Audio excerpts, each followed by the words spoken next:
I'm Kirsten D. Samuel. And I'm David Samuel. Today we're here because we're marking a milestone in our lives. Yeah, and that milestone is our 38th wedding anniversary. You know, when you revealed your pornography addiction 13 years ago on that August day, I didn't have hope we were going to get here. And I felt punched in the gut. Mm-hmm. And I've been reading this book called Intimate Deception. And in there, Dr. Sherry Keffer says that porn kills love. And that's exactly how I felt. Mm. But there was one thing that happened in the next few days and the weeks that followed that changed the trajectory for both you and me. And what was that? Well, I had to go into counseling. And I was meeting with a counselor. And the thing that really came out to me was that I had hurt you deeply. Yes. And that cut me to the quick, because I thought that it was only affecting me. This mm-hmm. was my issue. You didn't have anything to do with that. You know, good guy. I was compartmentalizing. And I realized that I'd hurt you deeply and that I needed to own that. And the question that was posed to me was, what is it worth to you to have your wife healed? And that blew me away. Mm-hmm. And I needed to figure that out, and I was willing to do whatever it would take to heal you mm-hmm. and consequently me, but right. to heal the rift in our marriage. Right. And as I work with women whose husbands are addicted to porn and they call me, I hear the same thing every mm-hmm. single time. And that is, I feel punched in the gut. And boy, do I relate to that. And again, in Dr. Keffer's book here, I'm going to read this one section to you. She says, sexual betrayal causes post-traumatic stress and changes the way women feel about themselves and how they live. Much like an earthquake, women caught in sexual deception feel the layers of impact that turn their world upside down. That is exactly how I felt. But the thing that gave me hope, and as we were talking about it this week, we've been talking about the fact we can't believe we're here at 38 years. Because honestly, I thought, that's it, we're done, I'm leaving, I'm gone. We both came up with the same word, yep. the same reason why we're here today. And what is that? That word was accountability. Yeah. Yep. And interestingly enough, Merriam-Webster defines accountability as an obligation or willingness to accept responsibility or to account for one's actions. Now, that's not how I had defined accountability. Because we always hear about accountability groups, right? Right. And something happened early on in our recovery for you, and what was that? Well, I had a group of men that came around me to help with keeping me accountable. I mean, I knew I had to be accountable to something, and I owned it. That's the whole. Right. That would be the word that would define accountability in my mind, is owning it. Owning it, yeah. I agree. But I needed help as well. So I had a group of men that came around, and they would not let me slide on things. and they would question, okay, you messed up here. Why'd you do that? What was the cause of that? How can we, avoid that in the future? Mm-hmm.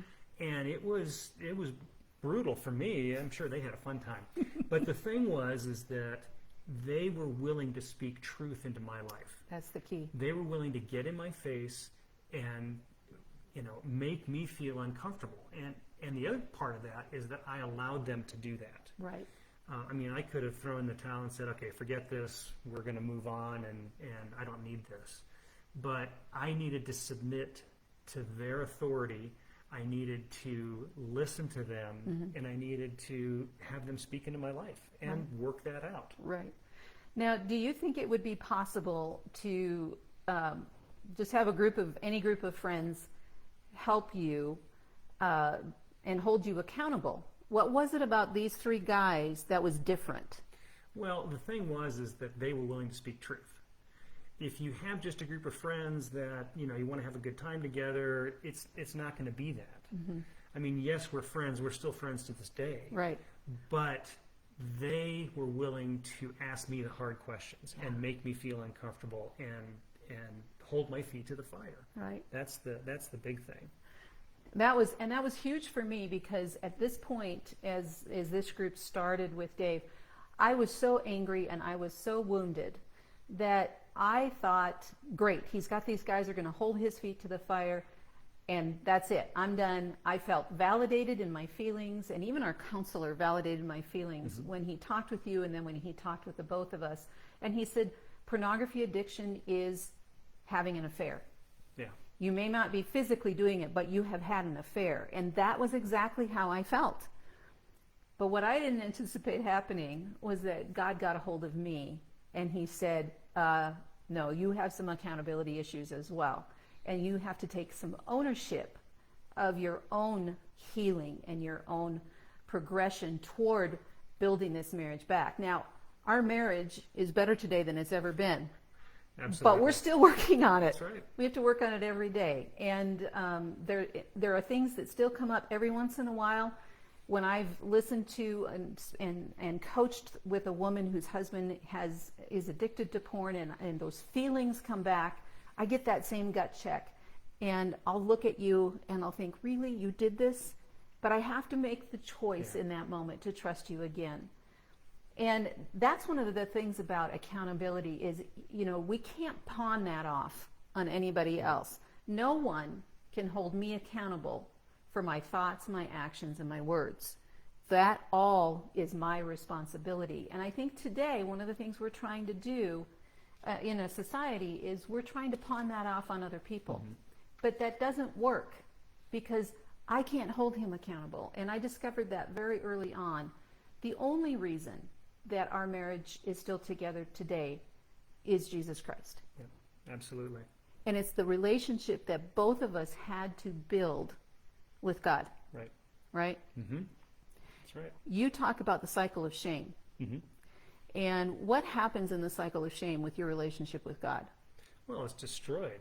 I mean, it's not that God has moved, it's I've moved. And, you get into sin, there's the shame, the guilt, I'm not going to do that again, you're separated. There is a physical or a spiritual separation from God, which is what sin does. Right. And then as that restores, then you feel pretty good, and then it starts all over again. So it is a cycle, but Right. it's a spiritual break with fellowship with God. Right.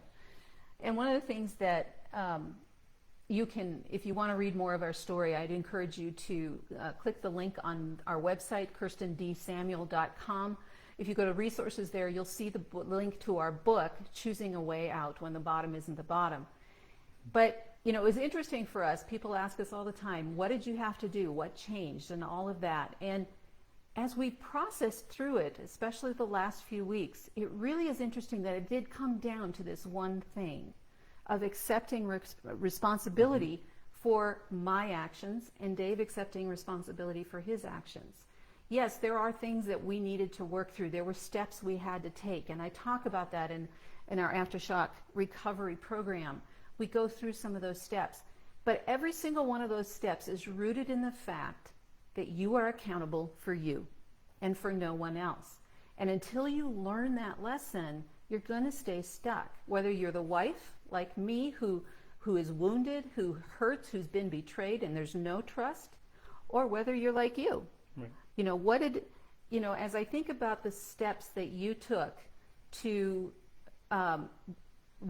heal yourself, to separate yourself from the addiction, and then to begin to build with me, that said more to me about how you loved me than anything else. And that was evidence to me of your accountability. Well, I hope that you found this helpful today, that the one word we want you to get is Accountability. Accountability. And accountability means I'm responsible for me, not anyone else. If you find yourself in this situation where you need some help, please go over to my website, KirstenDSamuel.com.